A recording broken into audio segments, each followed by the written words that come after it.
The best championship player for every letter of the alphabet. Let's find out who they are.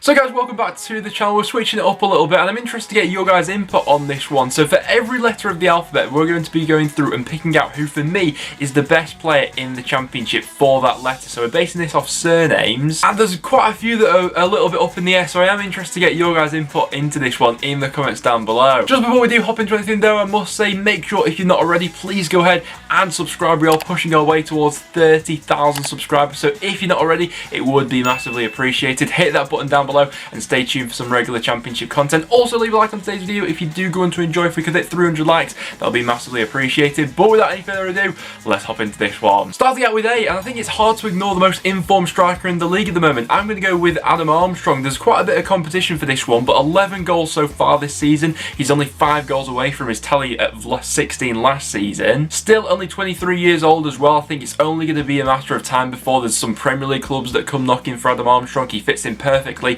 to this new system that Blackburn are going for this season, and like I say, his goal tally, it's hard to ignore at the moment. Other honourable mentions go to the likes of Max Irons and Andre Ayew, but for me, Armstrong at the moment is the informed man. For B, we're going to Norwich City's Emmy Buendia. Very much probably the most creative player in the championship. I think we're all surprised that he's gone ahead and stuck it out at Norwich for this season, but so far he's created the second most amount of chances per 90 in the championship, with 1 goal and 3 assists so far this season. He's an absolute joy to watch. He was crucial for Norwich's promotion campaign last time round in the championship. I think we're all glad we get to see him for another year at this level. For C, we're going to go for Watford's Etienne Caput, another player who I think quite a few people have been quite surprised that he stuck around for this championship campaign. There were some links linking him away with a move in the summer, but still at Watford, and with some players you get the impression that they're just too good for this level. Caput's one of them. He's like in second gear while he's playing, but such a classy footballer, been a brilliant player for Watford over the years. So far this season he's averaging 2 tackles per 90. He very much keeps things ticking over for Watford in midfield, and when he has played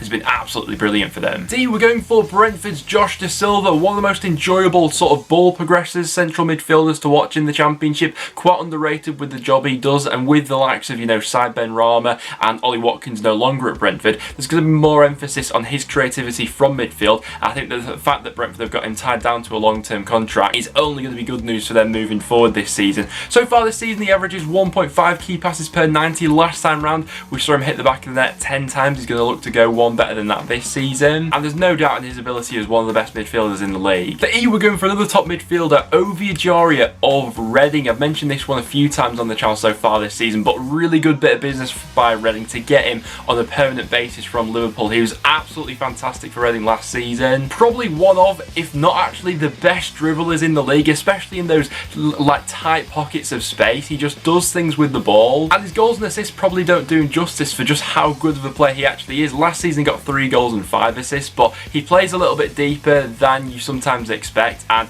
he's absolutely brilliant. F, we're going for Ben Foster. If you watch my ranking video of championship goalkeepers a couple of weeks ago, I did put Ben Foster into that elite top category. Still Premier League quality, been one of England's more underrated goalkeepers from the last decade really, and now he's doing his business in the championship. There's no doubt in his ability. For G, we're going for quite an underrated midfielder. That's going to be Matt Grimes of Swansea City. For G, there's quite a few options, but for me, sometimes gets overlooked when we talk about this Swansea side. Obviously, a lot of the times we speak about some of the great loanees that they've had over the years. We talk about the likes of Mark Guay, who's on loan at the moment. Going forward, Jamal Lowe and Andre Ayew, who are fantastic. But in the midfield, the general of this team is very much Matt Grimes. I think he offers a lot to this Swansea side, then they're not as good without him. You know, both on and off the ball, he's fantastic. For H, we're going for Coventry City's Gustavo Heyman. Now, he's got the perfect balance of creativity and aggression. I think that for the championship, that's the perfect blend really. So far this season, he's averaged 3 chances created per 90 and also 2.8 tackles. So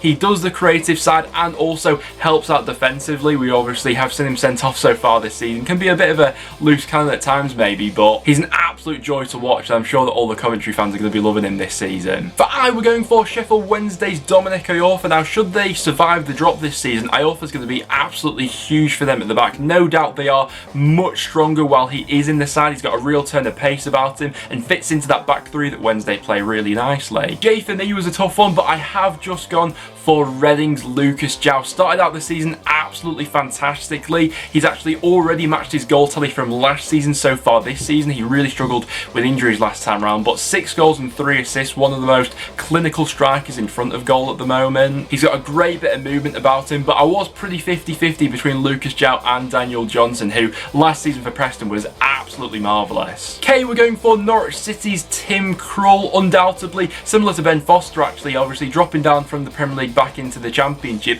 one of the best at this level. So far this season for Norwich, he's been absolutely fantastic, kept them in several matches and made some quite fantastic saves. In that game they had away at Brentford, he was absolutely at the top of his game. He was brilliant for Norwich last season in the Premier League as well, and like I say, undoubtedly one of the best at this level. For L, we're going to go for Bournemouth's Jefferson Lerma. He just finds it all so easy at this level. Already so far this season has got 2 goals and an assist to his name as a holding midfielder for Bournemouth, and he's got so many different attributes about him to his game which makes him such a dominant midfielder, especially at this level. You can tell he's played in the Premier League before, but whether it be, you know, doing the defensive work or helping out going forward, he's got an absolute rocket in his locker. He's going to be absolutely crucial to Bournemouth's season this time round. There was a bit 50-50 between Lerma and Joe Lolly, who I think's been a fantastic player for Forest over the last few years in the Championship, but Lolly just hasn't quite got going as of yet so far this season. With M, I'm going for Brentford's Brian Mbeumo. Fantastic in that BMW strike force last season, and this time round Brentford's forward line has changed a little bit, but Mbeumo no doubt one of the most valuable assets in the Championship at just 21 years old. Last season got 16 goals and 7 assists, and so far this season has been one of Brentford's more creative players, already with 5 assists to his name. He's got an amazing left foot and he's only going to go on and get better. And also though, give an honourable mention to Paddy McNair at Middlesbrough, who I also think has been absolutely brilliant for them and why they've been so good at the back so far this season. For end though, we're sticking with Brentford and we're going for Christian Norgod, an absolute pendulum in that midfield for them. Now he has missed a chunk of this season so far due to injury, and probably why Brentford have been maybe a little bit more leaky at the back, because without Norgod they are undoubtedly weaker. When we have the debate about who's the best defensive midfielder in the Championship, Norgod's name's got to be right near the top of that pile. Not only is he doing the business for Brentford in the Championship as he was so good for them last season, but also now doing it on the international stage as well, playing for Denmark. Norgod's got a lot of attributes to like about his game. With O, I'm going to go for QPR's Bright Asai Samuel, probably one of the most explosive players in the league. Actually, the last live game of football that I got to see was Preston being beat 3-1 by QPR at Deepdale, and Bright Asai Samuel absolutely rang rings around our defence that day. Last season for QPR got 5 goals and 8 assists. This season he'll be looking to add even more to his tally. There's no doubting that he's very much the main man for QPR. For P, I'm going to go for a personal favourite of mine, Ben Pearson. You all know me as a North End fan. I had to get one Preston player in here somewhere, but Ben Pearson, it's quite sad to think that this could be the last season we see him in a Preston shirt and possibly in the Championship as well. With his contract at North End running down, he's not signed a new one as of yet, and there has been, you know, Premier League interest in Pearson over the last few years. He's been one of probably the most consistent midfielders in the league actually from his time at North End, albeit has got a bit of a bad reputation for picking up the yellow cards and red cards that he has over the years, but he's managed to curve that a little bit and has developed actually into a really good footballer. Superb on and off the ball. It's going to be a shame to see him go if he eventually does. Q, we're going for Norwich City's Javi Quintia, one of, if not actually the most creative fullbacks in the league so far this season. He's more than filled the boots that were left by Jamal Lewis, which was some ass. Quintia averaging 2.6 chances created per 90. I think by the end of the season he's going to be a fan favourite at Norwich. Now R was an interesting one. There was quite a few I could have gone for. I've gone for Wayne Rooney, albeit there are maybe a few caveats to this one, because since the resumption of football, Rooney's not quite been the same player that he initially was for Derby when he was absolutely brilliant when he first arrived there in January, and their form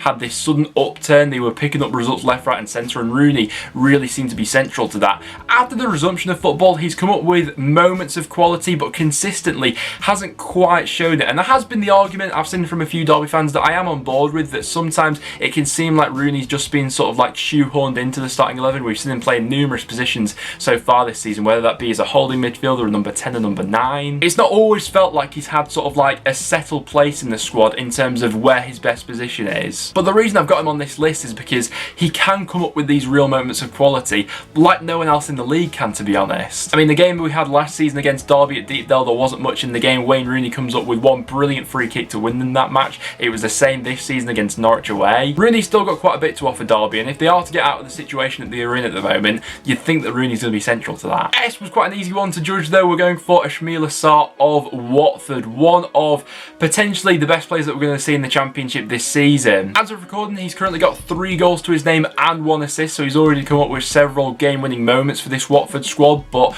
once they get completely settled, there is the feeling that he's going to absolutely rip things up this season. There are numerous Premier League clubs that were linked to him over the summer, and I think that quite a few of us were surprised that he stayed around at Watford because the hype is very much real, and like I say, this season could turn out to be quite a special one for him. T, we're going for another one of the most informed strikers in the league at the moment. That is Brentford's Ivan Toney. A whole bunch of interest from Championship clubs in the Peterborough striker from last season, but he's more than hit the ground running with Brentford this time round. 10 goals to his name already so far this season. It's been an unbelievable start to life in the Championship. He's filled the boots that were left by Ollie Watkins and has more than proven himself to be one of the most clinical finishers at this level so far. You were going to have to miss out, as there's not really anyone playing in the Championship that starts with U as a surname. So moving over to V, that is going to be Norwich City's Mario Varanchi. They're super sub, it seems, at the moment, but if they need a moment of quality coming off the bench, Mario Varanchi is that man for them at the moment. He's already come up with 2 game-winning goals for Norwich so far this season. He's a bit like a Rolls Royce in the midfield for them, the way he just glides around the pitch. But it really was 2 moments of quality. For that goal against Birmingham and against Wickham, he's got an absolute wonder of a left foot. No questions, he's getting into this list. W was a bit of a 50-50 choice for me, but I have gone for Millwall's Jed Wallace, who I think is sometimes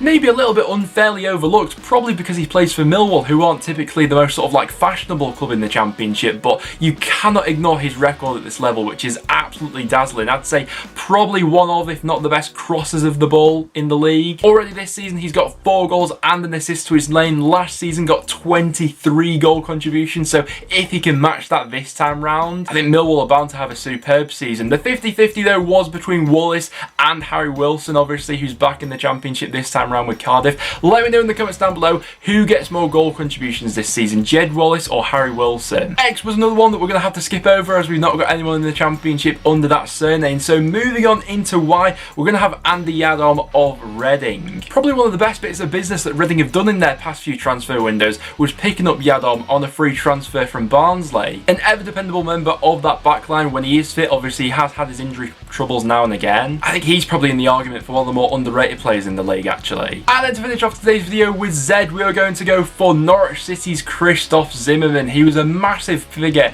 in that promotion side for Norwich last time round. And this season, I think there is real scope to form a really good centre-half partnership between Zimmerman and Gibson at the back. I think that those two could bounce off each other quite well for this season. A bit of a fan favourite there at Norwich. He can play in a couple of different roles for them. I'd say he just edges out Kenneth Zahor getting into this list. But guys, there we have it. There was every letter in the Championship and who I believe to be the best player for that letter. So I'm no doubt this one's gonna, you know, cause some debates in the comments down below. It was a pretty tough one to compile, I'm not gonna lie, because some of the decisions I made, like some letters have got several fantastic players under. So I want to know from you guys in the comments down below, which do you agree with, which do you not agree with, the player from your club who you thought, you know, harshly missed out on this list. Get them in the comments down below. We can have some quite interesting debates about this one. But apart from that, that will now wrap it up for today's video, guys. So like I said at the start of the video, make sure to subscribe if you're not already, and please do hit that like button if you did go on to enjoy it and you'd like to see more of this sort of content. But apart from that, guys, thank you very much for watching, and I'll see you all